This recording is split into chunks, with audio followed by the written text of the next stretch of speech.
Hey guys, welcome back to my channel, Books to Books. I'm Alexis, and today we're going to be doing my 2017 favorites. I read a lot of books in the year of 2017. I think I read 146 books, so that was a lot, way more than last year. I think last year I only read like 68 books, so I had a lot more to choose from. It was so hard picking my favorite of this year, so there's a lot. These came out this year, some of them didn't. I decided I'm not going to do a separate video for the books that came out this year. I just want to disclaim that none of these are in any particular order. I don't think I have the heart to actually go in and divide it, what my top favorite was versus what my least favorite. Here we go. One of the first books that I read this year that made the list was The Raven Boys by Maggie Stiefvater.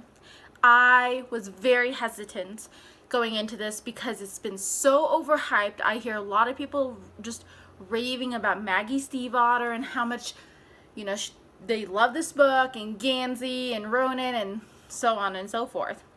So again, I really wanted to read the series, but I was very nervous going into it. However, I loved it. Okay, I didn't expect to like it as much as I did, but I really liked it. The next book I want to mention is Winter Song by J. Jones. This book, I didn't know a lot going into it. I knew based, what everybody was talking about. Everybody was telling me it was like the Labyrinth retelling, and I've seen the Labyrinth, and I really, really loved that movie. I fell in love with this book. I loved everything about it. I just liked the story, the characters. That I don't think there was one thing I didn't like about this book. I'm super excited because I just recently got approved for the ARC on NetGalley, so I get to read Shadow Song. So we'll see where that goes. But yeah, this definitely made the list. Now the next book I want to mention is Furthermore by Tahereh Mafi. Now this book, I wasn't sure what I was going to expect going into it. At this point, when I picked it up, I'd never read one of Tahereh Mafi's books, so I didn't know if I was going to like it or not. But turns out I really enjoyed this book. Now, it is very similar to Alice in Wonderland, even though it's been many, many years since I've read Alice in Wonderland. The story is just very whimsical, and there's a lot of creativity that I think went into the characters and the world building. So I really liked it overall. Okay, so the next book I want to mention is The Gentleman's Guide to Vice and Virtue by Mackenzie Lee. Now, a lot of people were kind of buzzing about this book on BookTube, and so there's a little bit of hype surrounding it. And then I'm pretty sure it came in one of the month's Owl Crate. I don't remember. This is actually an ARC that I got from my local bookstore. But I was pleasantly surprised by this book. I like some historical fictions and retelling, so I don't like a lot of it, but I do like some of it. So I was kind of hesitant going into this, but overall I really liked it. The story follows Percy. I'm pretty sure Percy is bisexual, I want to say. He has a sister, and I think his sister is asexual. I'm not positive on that. It's been a while since I read this, but I do remember really loving it. The characters were great. The story was great. There was a lot of diversity. Definitely overall, I think was a fantastic read, and like I said, obviously it's on this list, so I really liked it. The book that made it to my 2017 list was Paper Princess by Erin Watt.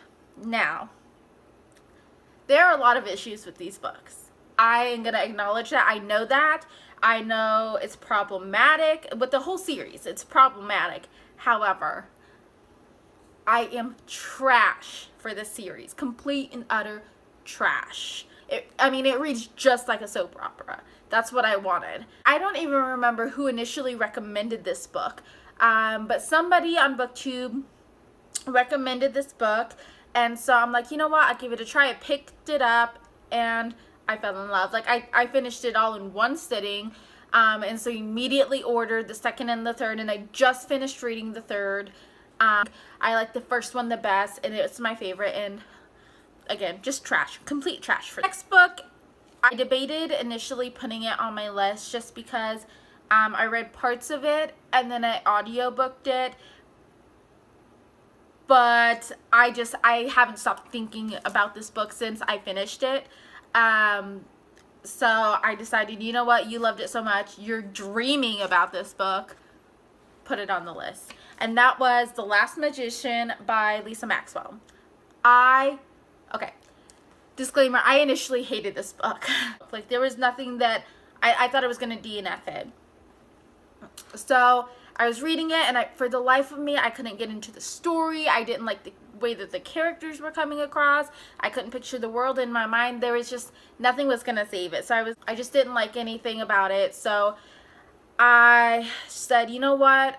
I heard it from Reagan from Peruse Project. She raved about it. So I'm like, you know what? We have some similar book tastes when it comes to some of these fantasy novels. So let me give it one last try. So I ended up borrowing the audiobook from my library, and it was amazing. It was amazing. I loved it. Initially, again, hated this book. I did not like reading it. But the audiobook, I loved it. The audiobook didn't have a complete cast of characters or anything. It was just one person reading it, but I adored it.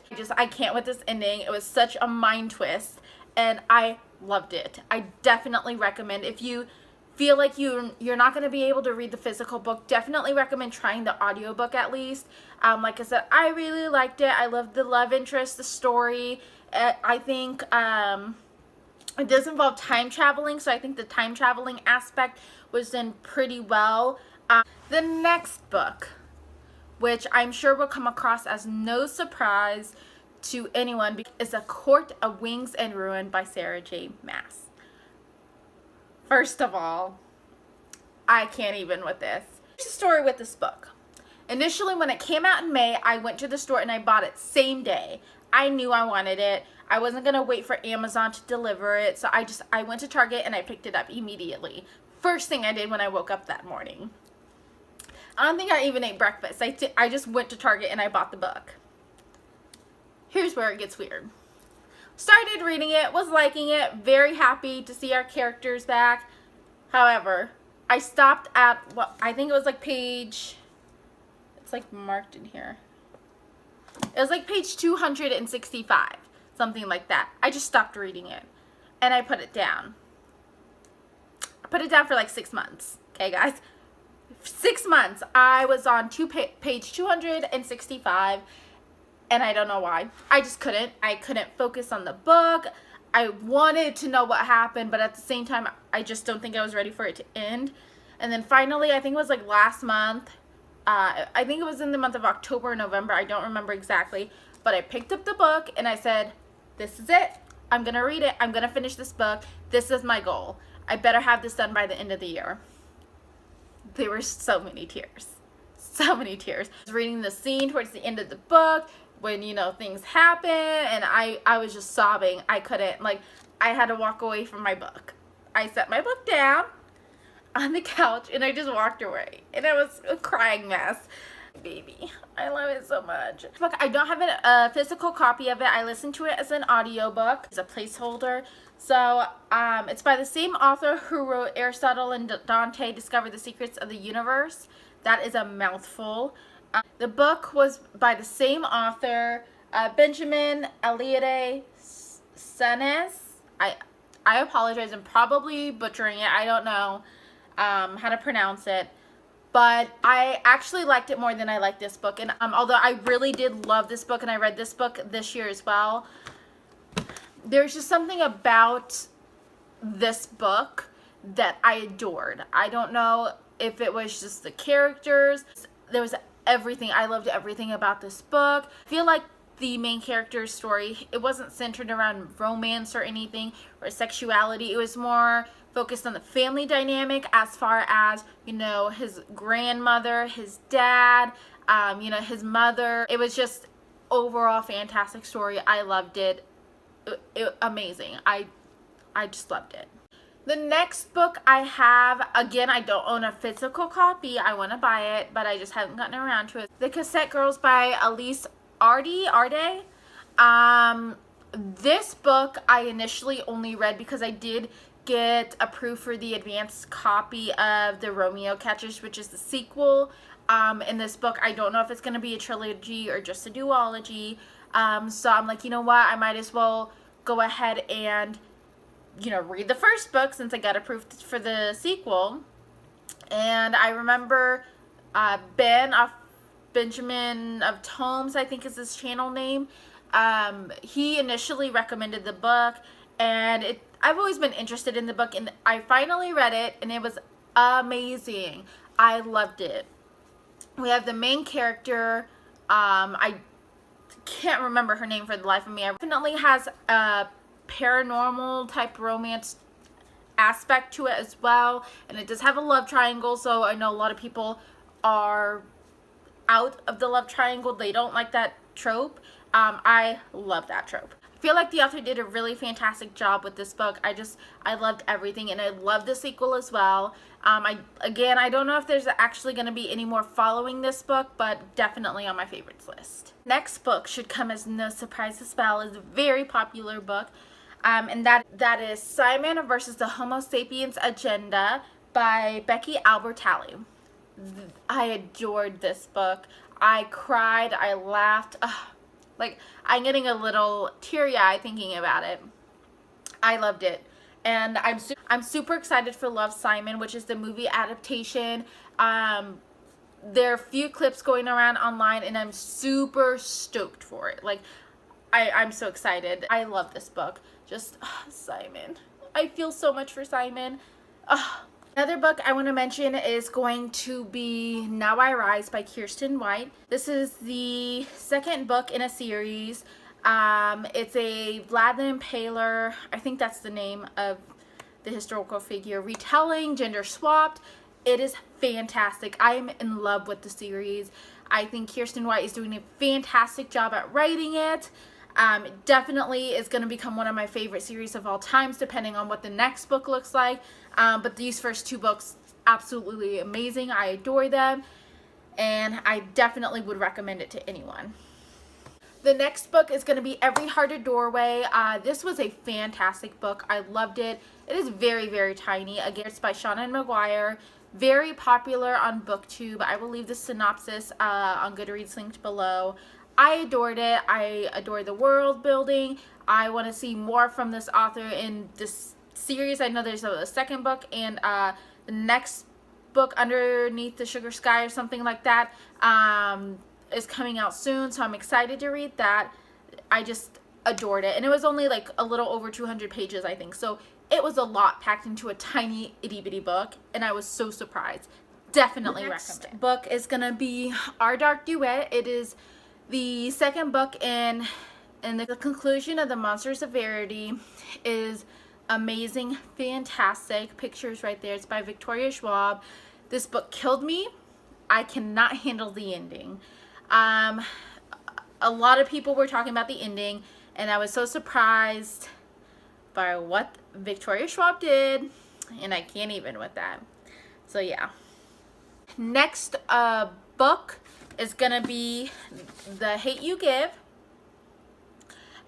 This was an overall amazing book. I think Angie Thomas did a fantastic job at writing things that are controversial, but at the same time really need to be talked about in today's society. I'm going to leave all the descriptions to the book, so the description for this will be down below. Overall, just a fantastic book. I just recommend, if you haven't picked it up, go pick it up and read it. The final book I'm going to be mentioning is a book that had me in tears, and this is A Monster Calls by Patrick Ness. I originally picked this up because Jesse from Jesse the Reader mentioned it on his channel. So I thought, you know what, I'm going to pick it up. Sounds like a great book. This book is super tiny. I don't know if you can see, it is not that big. It was amazing. I feel like it finds a way in handling the topic of grief in a really good way. Such an impact. One of my this is going to go into one of my favorite book of all times, I think, just because it hit such a nerve with me. And this is the movie cover. I have not seen the movie. I don't think I want to, just because it had such an emotional impact on me, the book did. So I don't know if I'm going to see the movie, but overall fantastic story, and I think everyone should at least read it. Right, so that was my 2017's favorite video. Thank you all for watching. I'll be posting more videos in the incoming 2018 year. I know I started in December of, what was it, 2016. I just had a lot of different stuff going on, so I really just couldn't focus on it. But hopefully it's a brand new year and there will be more videos and content coming soon. So thank you for watching and have a bookishly day. Bye!